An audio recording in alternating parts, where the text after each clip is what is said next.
Criando Raízes Cast. Olá, hoje a gente vai mergulhar numa passagem do Evangelho de Mateus, capítulo 12, versículos 31 a 37. É daquelas que sempre, geram bastante conversa. Sim, com certeza. Ela fala de um pecado imperdoável, a tal da blasfêmia contra o Espírito Santo. E olha só, conecta isso diretamente com o que a gente fala e quem a gente é por dentro.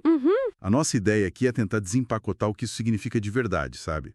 Entender essa diferença que o texto faz e a seriedade que ele dá para as palavras. Ok, vamos desdobrar isso. Vamos lá. E é bom, assim, lembrar rapidinho do contexto, né? Jesus está ali no meio do ministério dele, um momento de muita, mas muita tensão com os líderes religiosos da Judéia. Primeiro século, né? Certo. A religião era central para tudo e a palavra falada tinha um peso, um peso enorme naquela cultura. Falar algo era quase como fazer acontecer, entende? Tinha uma força quase física. Entendi. E a passagem já começa assim com impacto, Versículos 31 e 32. Todo o pecado e blasfêmia serão perdoados aos homens, mas a blasfêmia contra o Espírito não será perdoada. E ainda reforça, falar contra o Filho do Homem. Jesus na condição humana dele. Isso.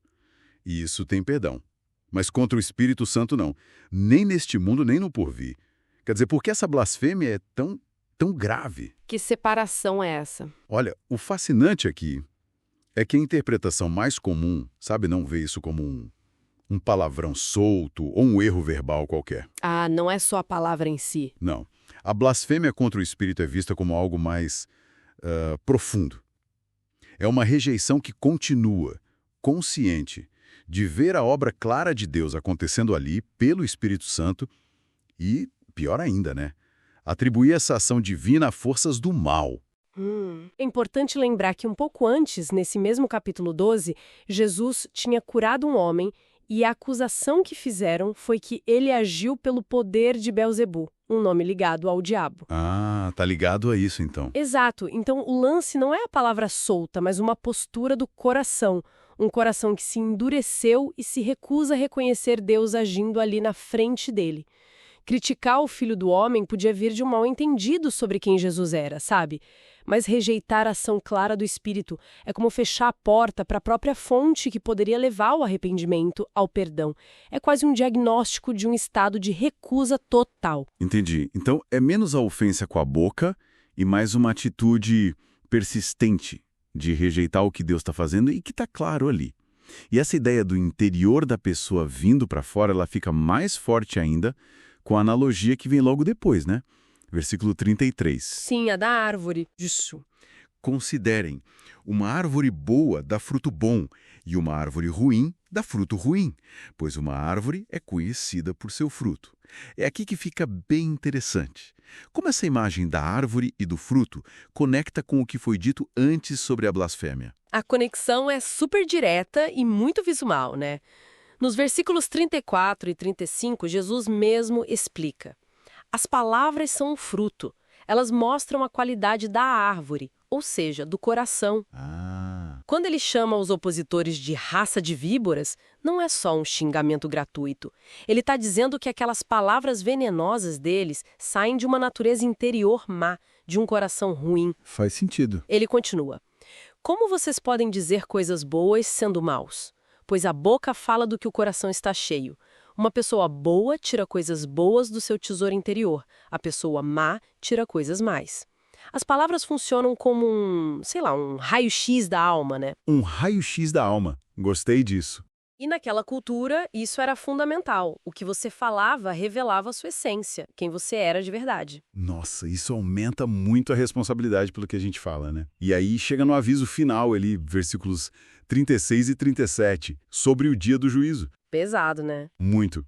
Eu lhes digo que no dia do juízo, os homens haverão de dar conta de toda palavra inútil que tiverem falado. E aí vem, pois por suas palavras vocês serão absolvidos e por suas palavras serão condenados. Dar conta de toda palavra inútil. Parece um padrão, quase impossível. Então, o que tudo isso significa?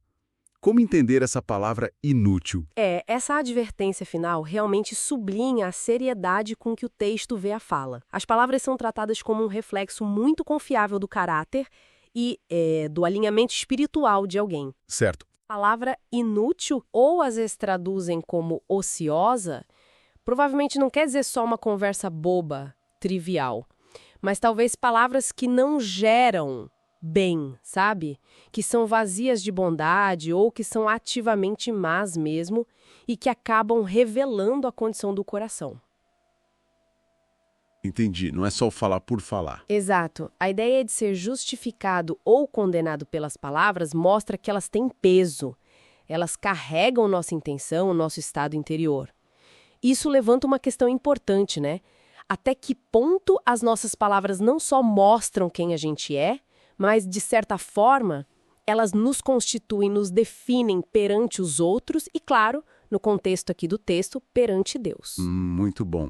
Então, para a gente amarrar aqui, temos a questão da blasfêmia contra o Espírito, que não é uma palavra dita sem pensar, mas uma rejeição consciente e contínua da ação de Deus. Isso, uma postura do coração. Depois a metáfora forte da árvore e do fruto, que mostra as palavras como um espelho do coração. Exato. E, por fim, essa noção de que a gente vai ser responsabilizado pelas nossas palavras, porque elas dão testemunho sobre quem somos. É isso. Perfeito.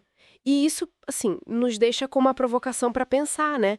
Especialmente hoje em dia. Qual seria? Bom, se essa passagem tão antiga coloca um peso tão grande na palavra como reflexo autêntico do coração, o que isso pode nos dizer sobre a comunicação no nosso mundo atual? A gente vive numa época tão saturada de palavras, né? Muitas vezes jogadas rapidamente, especialmente no ambiente digital. Verdade. Como essa visão antiga dessa conexão profunda entre o que a gente diz, o que a gente realmente quer dizer por dentro e o que a gente é, como isso pode nos desafiar hoje, ou pelo menos nos fazer refletir um pouco mais sobre o poder e a responsabilidade das nossas palavras. Fica aí pra gente pensar, né?